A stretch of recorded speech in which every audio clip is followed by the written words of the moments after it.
Hey everyone, in this video we're going to take a look at another short Latin story, and this one is about the famous Greek Meleager, right, in the story about the boar at Atalanta.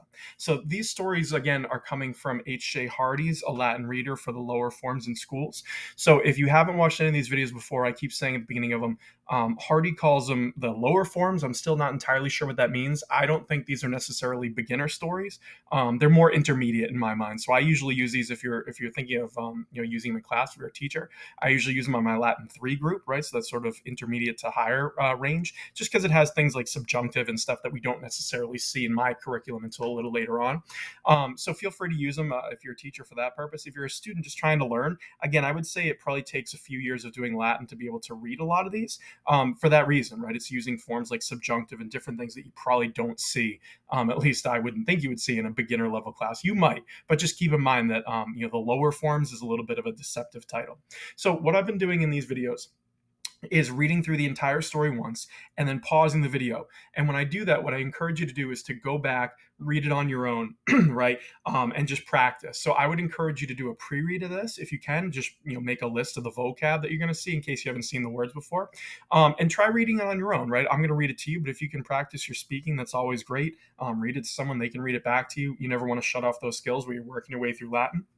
And the other thing I would encourage you to do is do the read and reread method, right? So read through it once, write down any words or phrases, any grammar you don't know, look that up, try to shore up those problem areas, and then read the story again. And the list of things you don't understand should get shorter every time you go back and reread it. And you want to read through it and do that method over and over again until you can read through it, start to finish without needing any vocab help or any grammar help, and you can understand what the story is doing. That's how you know you're in a really good place and you've kind of mastered this story. Okay, so we're going to move on right now, but feel free to use it for, like I said, whatever purpose you need. If you're a teacher, student, whatever you might find it useful for. And the good thing about Hardy is he gives you a lot of myths, which is what this is, mixed with some history. Some are more like fables with like a moral story to them. So it's just a nice variety of stuff that you probably don't see in a traditional curriculum. Okay, so we're going to dive in. I'll read the story to you, and then I'll pause the video. The story goes like this: Althea, thesti philia, ex oineo peperet Meleagrum. Parcae ardentem titionem diderunt, praefantes Meleagrum tam diu victorum, quam diu is titio foret in columis. Hunc igitur Althea diligenter in aria clausum servavit. Interim Diana, oineo irata, quia sacra annua non fecerat, apro mira magnitudine misit, qui agrum Caledonium vastare.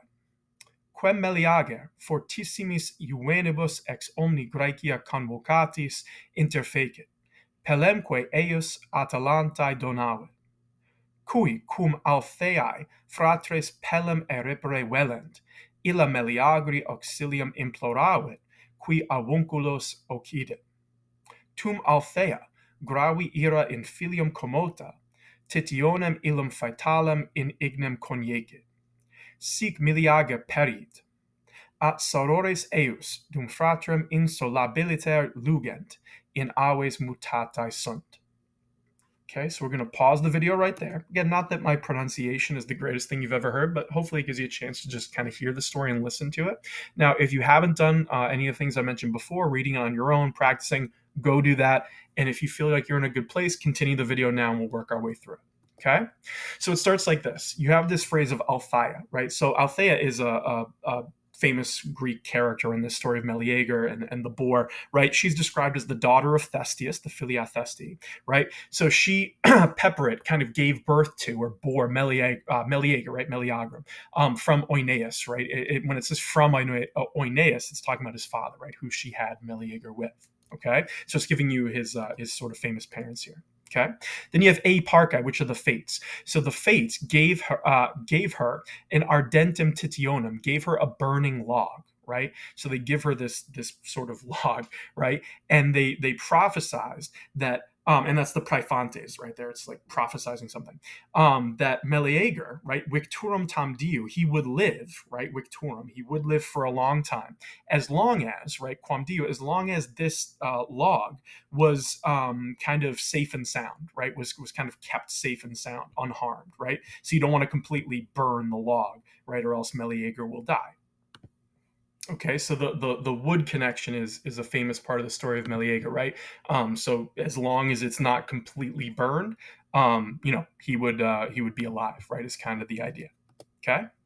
Then you have Hunc igitur Althea diligente and aria clausum servavit. So therefore, because of this, Althea like preserved it, right? Servavit preserved it in this having like closed it right in this space, right? So what they're getting at here is, I think in the story, she douses the log, right, so that it doesn't actually burn. So they say, as long as this isn't consumed by fire, your son will be alive. So she hides the burning log, right, so that it can be preserved and it never burns is the idea, right? Sometimes the story says that she put it in like a chest or something like that, but basically she hides it, right, to preserve it. Okay. Then you have interim Diana, right? So you have Diana, the famous goddess Diana. She's described as errata oinea, right? Angry with Oineus, right? Since he had not done, non fakerat rather, he had not completed or not done the annual sacrifice, the sacra annua, right? Her ritual. So since he hadn't done that, she sent an oprum, a boar, right? This is the famous Caledonian boar, right? And it's described as mira magnitudine, right? With this miraculous or wondrous size. So the Caledonian boar is this massive, monstrous thing. Okay, and it's she sends this boar, which Wastaret was laying waste to, or laid waste to, you might say, the fields of Caledonia, right? The Caledonian fields. So there's this giant boar running around, destroying everything, and that's the punishment, right? So it's the boar which Meleager, right? Remember the son. He having called together convocatis, right? The fortissimis Iuenibus, the most brave, right? The bravest young men from all of Greece, right? Ex omni Graecia. So having called together rather, all these strongest and bravest young men, the adolescents of Greece, he killed it, right? Interfecit. So he killed the boar. Okay. This is the famous deed that he does, and he donawed. He gave the pelemque, right? The pelem, the hide or the skin. Eos just means it's, right, referring to the boar. He gave its skin to Atalanta, right? The famous hero that we've already done a video on, but it's the same Atalanta, right? So he gives her the hide of this boar, and I believe in the myth, Meleager is in love with Atalanta, right? I think that's part of the myth as well, and why he gives her the skin of the boar. Okay. But then it keeps going to the next line. You have cui cum Althea fratres, right? So we're talking about the brothers of Althea. So this would be Meleager's uncles, right? So when Althea's brothers, they wanted to eripere, to take away, to snatch away the pelem, the skin, right? She called on, or implorava, kind of begged or called for help from Meleager, right? And this is talking about Atalanta, I believe, is the one who asked for help. So she calls on Meleager to help, right? And Meleager, right, who is the qui here, who killed his uncles, right? Avunculos occidit. So Meleager kills his uncles, the brothers of Althea, when they're trying to take the hide that he had given to Atalanta. Okay. Then you have tum Althea, gravi ira in filium commota. So Althea, right, is described as commota, some moved. And again, commota means like emotionally moved, like overwhelmed almost, or overcome by grave anger, by such great anger at her filium, at her son, right, because he just killed her brothers, that she coniated, she threw the titionum, the log, right, that special log, she threw that fatal log, the illum titionum fatalum, right, she threw that fatal log into the fire, right, which is going to basically kill Meleager, right? So this is the thing she was keeping safe, and now she gets so mad that she tosses in the fire. So thus Meleager, right, perit, right, he died. So in this way he perished.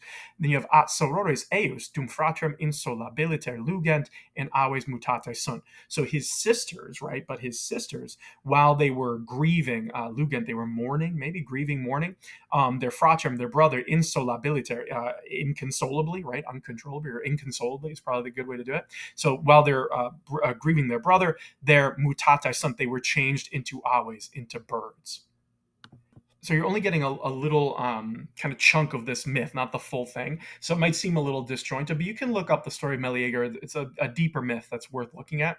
And the transformation is kind of interesting. If I remember right, the type of bird that they get changed into. And I think Diana or Artemis is the one who changes them, right? They're so inconsolably grieving for Meleager. I think it's called the Meleagrid is the name of the bird, right? So that's usually the name given to his sisters, right? The Meleagrides. They're the sisters of Meleager. And I'm pretty sure that bird, I have no clue what type of bird it is. This is where you'll have to do some homework. But I think the name stuck in that type of bird, right? And it's named after his sisters. So there you go. Fun little bird fact for you. And double check me. I might have made that up. But either way, this is an interesting story. Again, it kind of connects to Atalanta that we saw. It's just another fun little sort of bit of Greek mythology. And I'm not going to say it's simple. Like I said, the forms here are a little bit tricky. But if you're at that level, Latin 3-ish, right, somewhere in that, depending on what your school does if you're a student, it's probably something that you'd be able to read, or maybe you have to pre-read a little bit, but you could figure it out. But again, it's just a fun little short story giving you a nice taste of Greek mythology and something different from your normal curriculum. So if you have any questions at all on that, or the translation, or how I read anything, please let me know in the comments. I'm happy to help you. But otherwise, use it as a change of pace, right? Have some fun with it. And like I always tell you with these, the more you read them and practice them, the easier they get. So give it a shot. Just keep reading it until you can read it all the way through without needing any help. And that's how you know you're in a pretty good place. Good luck.